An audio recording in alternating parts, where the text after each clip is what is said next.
प्रश्न, किसी एपी के चौथे और आठवें पदों का योग 24 है तथा छठे और 10वें पदों का योग 44 है। इस एपी के प्रथम 3 पद ज्ञात कीजिए। इस प्रश्न में हमें एक एपी के चौथे और आठवें पदों का योग 24 और छठे और 10वें पदों का योग 44 दिया है, तो हमें इस एपी के प्रथम 3 पद ज्ञात करना है। इस प्रश्न को हल करने के लिए हम लिखेंगे हल दिया है और उसके बाद में ये जो दोनों चीज़ें दी है इसको हम लिखेंगे और सॉल्व करेंगे। ठीक है, तो यहाँ पर हम पहली चीज़ को लिख लेंगे, चौथे और आठवें पदों का योग 24 है। ठीक है, तो चौथे को 4वां पद बोल सकते अपन। ठीक है, तो चौथे पद की जगह हम लिख लेंगे 4वां पद A4 और 8वें की जगह पर 8वां पद भी बोल सकते हैं, तो लिख लेंगे 8वां पद A8। अब 4वां पद और 8वां पद, इन दोनों पदों को जोड़ेंगे तो कितना बोला है सवाल ने, 24। तो इन दोनों को जोड़ेंगे तो 24 आ जाएगा, मतलब 24 के बराबर आ जाएगा। ठीक है, अब हम एक सूत्र जानते हैं, कौन सा, nवां पद का सूत्र। nवां पद बराबर क्या होता है, a प्लस कोष्टक के अंदर n-1 गुणित d। nवां पद हो तो कोष्टक के अंदर n-1 होता है। अब 4वां पद है तो कोष्टक के अंदर क्या हो जाएगा, 4-1, मतलब n की जगह पर 4 आ जाएगा। ठीक है, तो यहाँ पर a आ जाएगा प्लस n की जगह पर 4वां पद है तो 4 आ जाएगा, कोष्टक के अंदर 4-1 गुणित d हो जाएगा। ठीक, इसी प्रकार से 8वां पद है तो क्या आ जाएगा, a प्लस कोष्टक के अंदर क्या हो जाएगा, 4 की जगह 8 आ जाएगा। ठीक, 8-1 गुणित d। ठीक है, और इन दोनों को जोड़ेंगे तो कितना आ रहा है, 24 आ रहा है। ठीक है, अब इसको हम थोड़ा सा सोल्व कर लेते हैं। तो यहाँ पर देखो, ये हमारा a आ जाएगा प्लस 4-1 कितना हो जाएगा, 3 गुणित d, तो कितना हो जाएगा 3d, और ये प्लस का चिन्ह। ठीक, और ये आ जाएगा a, फिर प्लस 8-1 कितना हो जाएगा, 7 गुणित d, 7d हो जाएगा, और ये बराबर का चिन्ह और ये 24। इसको आगे और सोल्व कर लेते हैं। तो देखो यहाँ पर क्या हो जाएगा, ये a है और ये भी a है ना, दोनों प्लस के हैं, तो a प्लस a कितना हो जाएगा, ये हो जाएगा 2a। ठीक, फिर प्लस का चिन्ह। अब देखो ये कितना है, 3d और ये प्लस 7d।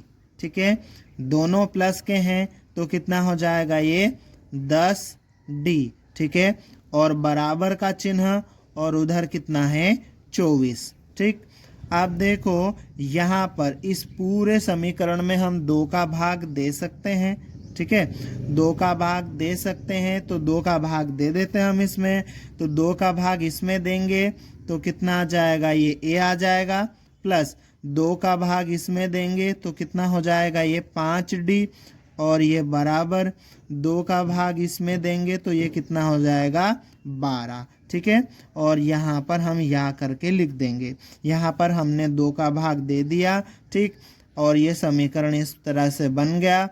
अब इसको हम नाम दे देंगे समीकरण नंबर 1। ठीक, अब हमें प्रश्न में दूसरी चीज़ क्या दी है कि छठे और 10वें पदों का योग 44 है। ठीक है, छठवें पद को हम 6वां पद लिख सकते हैं। ठीक है, तो हम यहाँ लिख लेंगे 6वां पद A6, और 10वें पद को 10वां पद लिख सकते हैं, तो हम यहाँ पर लिख लेंगे 10वां पद A10। अब 6वां पद और 10वां पद, इन दोनों को जोड़ेंगे तो कितना आ रहा है, 44। ठीक है, तो इन दोनों को जोड़कर हमने 44 लिख लिया है। यहाँ पर भी हम nवें पद का सूत्र लगा देंगे। ठीक है, nवां पद हो तो कोष्टक में n-1 होता है, यहाँ पर 6वां पद है तो कोष्टक के अंदर क्या आ जाएगा, 6-1। ठीक, बाकी तो ये वैसा ही आ जाएगा। ठीक, अब 10वां पद है तो 6 की जगह 10 आ जाएगा। a प्लस कोष्टक में 10 माइनस 1 फिर गुणित d। ठीक, इन दोनों के बीच में ये प्लस और ये बराबर का चिन्ह और ये 44। अब इसको सोल्व कर लेते हैं तो यहाँ पर ये आ जाएगा a प्लस 6 माइनस 1 कितना होगा 5 गुणित d 5d हो जाएगा प्लस ये आ जाएगा a प्लस 10 माइनस 1 कितना हो जाएगा 9 गुणित d 9d हो जाएगा बराबर और ये 44। ठीक, आगे इसको सोल्व कर लेते हैं। ये a प्लस का है, ये ab प्लस का है तो ये दोनों जुड़ जाएंगे। a प्लस a कितना हो जाएगा, ये हो जाएगा 2a प्लस ये 5d और ये 9d दोनों प्लस के हैं तो जुड़ जाएंगे। 5 और 9 कितने हो जाएंगे 14d हो जाएगा और बराबर और ये 44। अब देखो ये जो समीकरण है इसमें भी हम 2 से भाग लगा सकते हैं। ठीक है, तो लगा देते हैं, या करके लिख लेंगे और इस पूरे में 2 का भाग लगा देंगे। इसमें 2 का भाग लगाएंगे तो ये आ जाएगा।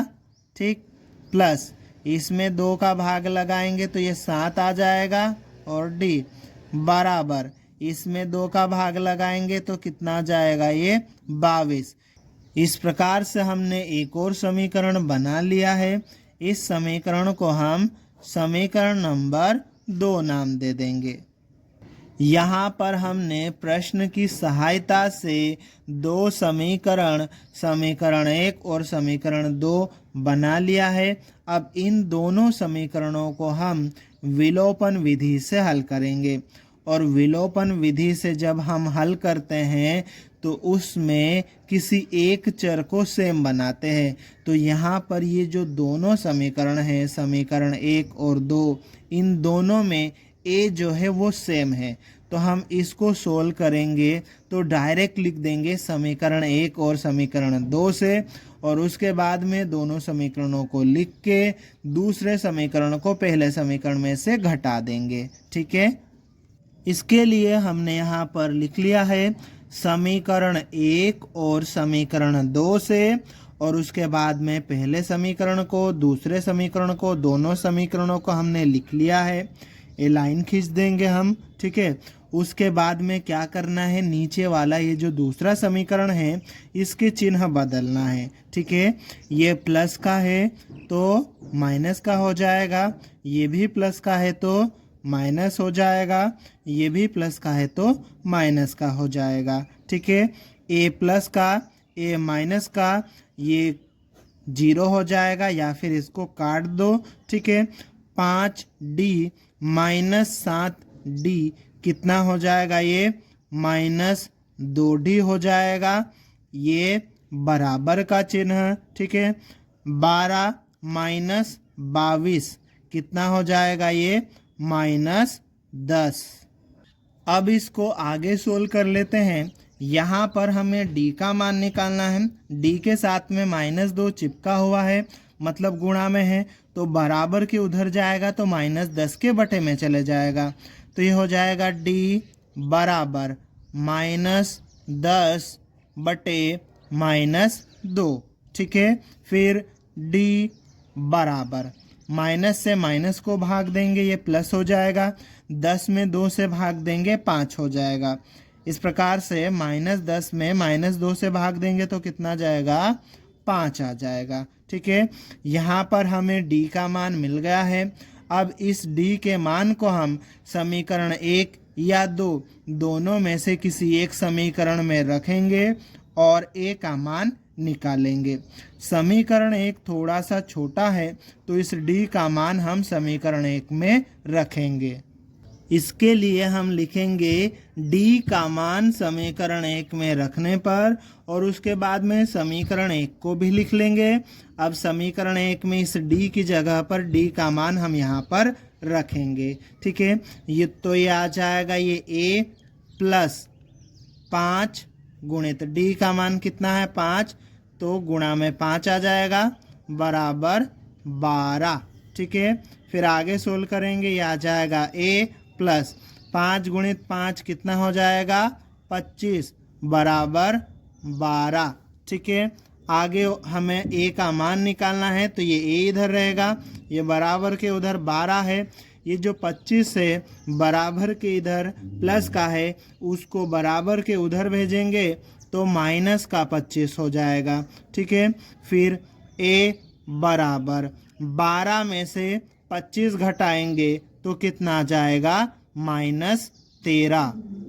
इस प्रकार हमें a का मान -13 मिल गया। d का मान हमारे पास में 5 है। अब हमें क्या करना है, इस समांतर श्रेणी के प्रथम 3 पद बताना है। ठीक है, तो 3 पद निकालने के लिए हमें क्या करना पड़ेगा, पहला पद तो -13 हो जाएगा, दूसरा पद निकालने के लिए क्या करेंगे, इस पहले पद में सार्वंतर यानी कि 5 जोड़ेंगे, दूसरा पद मिलेगा, फिर तीसरा निकालना है तो दूसरे पद में फिर 5 जोड़ देंगे। ठीक है, इस प्रकार से हमें इस समांतर श्रेणी के पद मिल जाएंगे। अतः दी गई AP के प्रथम 3 पद क्रमशः -13, पहला पद तो -13 आ जाएगा, दूसरा पद निकालने के लिए हम क्या करेंगे, पहले पद -13 में सार्वंतर d यानी कि 5 जोड़ेंगे, तो -13 में 5 जोड़ेंगे तो कितना आ जाएगा -8। ठीक, फिर -8 में 5 जोड़ेंगे तो अगला पद आ जाएगा -3। ठीक है, इस प्रकार से दी गई AP के प्रथम 3 पद -13, -8 और -3 है और यही हमारा उत्तर है।